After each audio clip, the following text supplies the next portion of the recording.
Sometimes in the Lee Pro 1000, as the shells drop down here and get into the shell feeder here, vibration or a little bit of burr on this can sometimes cause these shells to knock over.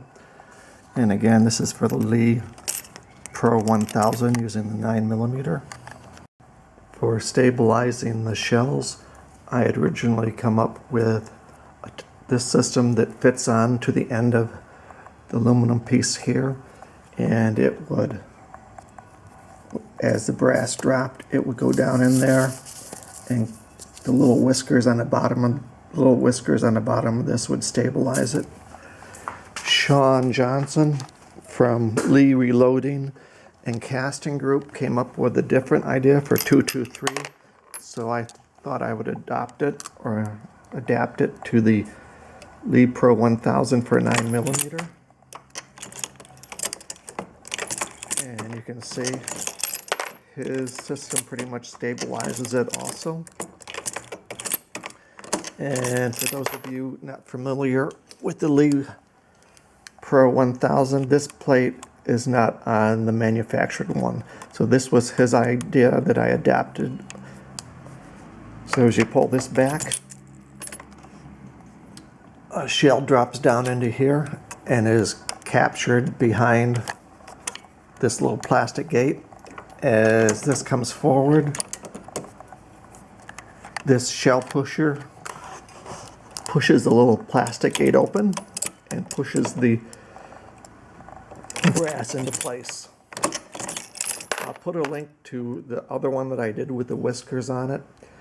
As far as which one works better, I typically like to run 1,000 pieces through each design to see which one is better, and I haven't had time to do that yet. For those of you interested, I'll give you a quick show of how this part is made here. I'll give a link to a Dropbox down below in the notes showing where you can get this down print. You can print it out, make it a lot easier. Printed one large one here so you could actually read the dimensions off it, and printed out at an actual size here so you could glue this onto a piece of plexiglass. I use 1/8 inch plexiglass.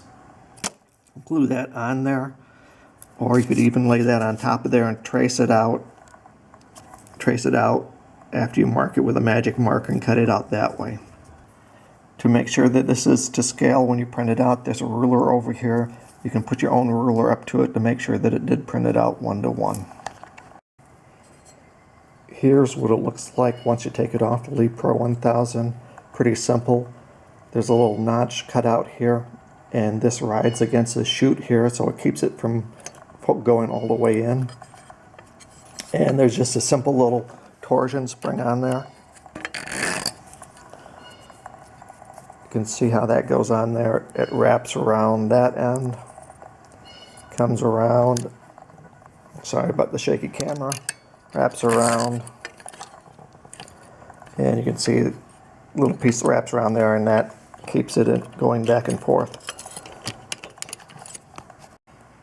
For the spring, you use a 0.039 piano wire, or 7 inches long. Find it on eBay. It's relatively inexpensive.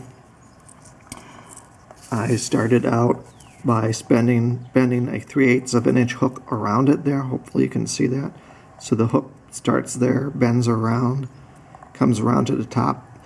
Then after you've got the 3/8 bend hook in it, bend it 90 degrees over, and you can wrap that wire 4 loops around a 3/8 inch dowel rod, and the final part up the top,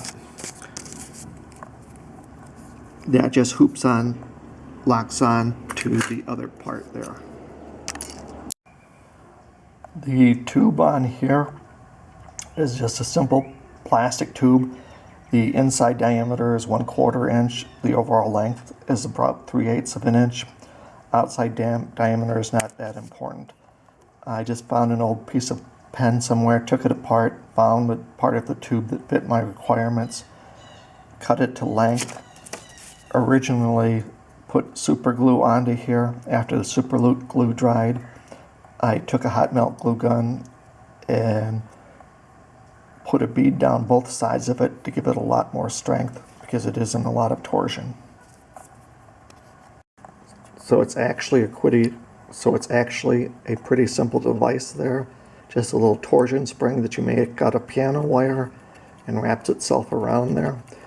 If you are looking for any other information on the Lead Pro 1000 for 9mm, check out my channel on YouTube. It's Not an Expert. I've got a lot of different videos on there for different problems that might arise using the Lead Pro 1000.